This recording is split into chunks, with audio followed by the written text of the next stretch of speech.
petição inicial deverão estar contidos na sentença, como prevê o artigo 489, parágrafo 1º, inciso 5º, da própria Lei 13.105 de 2015. Também não estará fundamentada quando houver a citação de súmulas, né? O juiz vai cita uma súmula sem adequar aquela súmula àquele caso específico que está sendo julgado. Então, essa falta de adequação, logicamente, leva também ao entendimento de que aquela ação não estará fundamentada, ou seja, aquela sentença não estará fundamentada, por isso passível aí de anulação, como prevê o artigo 489, parágrafo 1º, artigo 489, parágrafo 1º, da Lei 13.105 de 2015. E isso pode levar, logicamente, no uso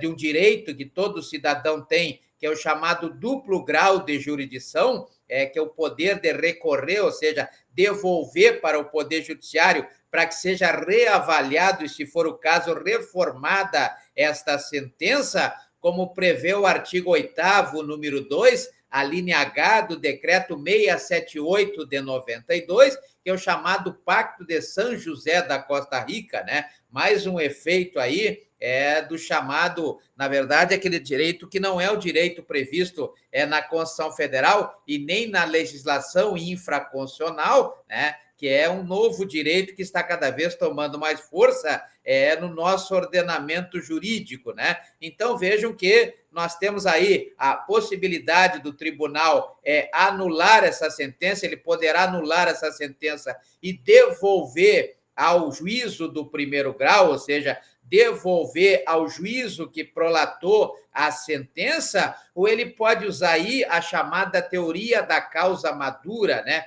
Teoria da causa madura, que está previsto lá no artigo 1013, parágrafo 3º, do CPC. Artigo 1013, parágrafo 3º do CPC, ou seja, da Lei 13.105 de 2015, onde traz que, porque a sentença, aquele julgamento, né, for baseado na teoria da causa madura,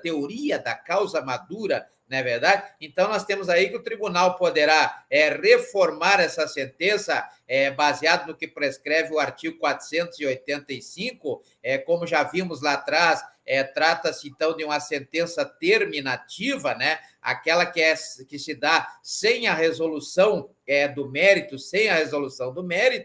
pode haver aí o tribunal pode declarar a nulidade dessa sentença, anular essa sentença, né? Então, veja que ele poderá anular, pode até reconhecer a inexistência ou a existência de alguma omissão dessas que foram citadas a respeito da fundamentação, conforme prevê o artigo 489, parágrafo 1º da Lei 13.105 de 2015, então pode-se dar aí, na verdade, essa anulação por falta de fundamentação, como prescreve o artigo 489, parágrafo 1º da Lei 13.105 de 2015, com base no artigo 93, inciso 9, da Constituição Federal. Artigo 9 inciso 9 do artigo 93 da Constituição Federal. Então, vejam que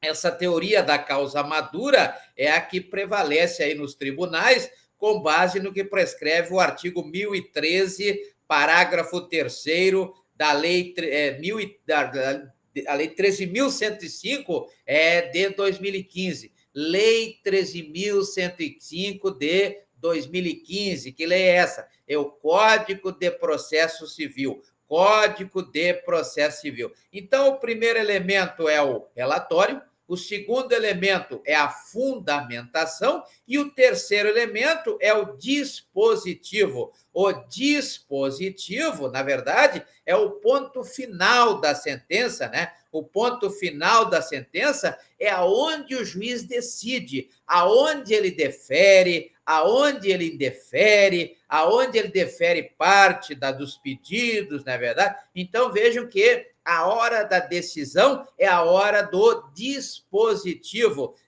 Dispositivo, na verdade, é uma decorrência lógica da fundamentação, né? Então, ao ler a fundamentação, a parte que está lendo já vai se preparando. Opa, esse juiz aqui vai deferir o meu pedido, vai indeferir o meu pedido, vai deferir parte do meu pedido. Então, a fundamentação, ela tem que ter um nexo, ou ao contrário, né? O dispositivo, ele tem que apresentar o nexo com a fundamentação. Então, vejam que ao fundamentar, o juiz já vai dizendo se ele vai deferir ou se ele vai indeferir. Então, vejam que a sentença, ela deve ser obrigatoriamente fundamentada, como prevê o artigo 489, parágrafo 1º da própria Lei 13.105 de 2015. Logicamente que nós temos aí que observar a questão do artigo 485 da própria Lei 13.105 de 2015, quando for o caso da resolução sem análise do mérito, né? Sem análise do mérito, e o artigo 487, quando for com a resolução do mérito, né? Com a resolução do mérito. Então, pode acontecer, no caso do autor abandonar a causa, não é verdade? Quando houver ausência daqueles pressupostos de constituição da ação, quando houver perepção, litispendência ou coisa julgada. Então, quando aconteceu o abandono por mais de um ano do processo pela parte, né? Porque o abandono é pelo autor, aí tem que tomar cuidado nesse artigo 485, porque o abandono é o autor que abandona. Agora, não tomar providência nenhuma, deixar o processo parado por mais de um ano, por negligência das partes. Então, vejo que também o réu poderá perder aí, ou seja, o juiz poderá declarar esse processo antecipadamente, sem a resolução do mérito, em função do que prescreve o artigo 485, inciso 2º da Lei 13.105 de 2015. Assim como temos no artigo 487, com a análise do mérito, né? Pode acontecer aí, na verdade, o juiz pode decidir com a análise do mérito quando ele reconhecer a procedência do pedido formulado na ação, aquela ação lá atrás do artigo 319 da Lei 13.105 de 2015, pode haver aí, ou também na reconvenção, esse reconhecimento judicial, e pode ser através da transação, né? A transação, quando as partes acertam entre elas, ou seja, o chamado e denominado e conhecido acordo, né? Pode ser pela renúncia, né? A parte que está processando, ela poderá renunciar, né? E poderá ser também pelo reconhecimento por parte daquele que está sendo acusado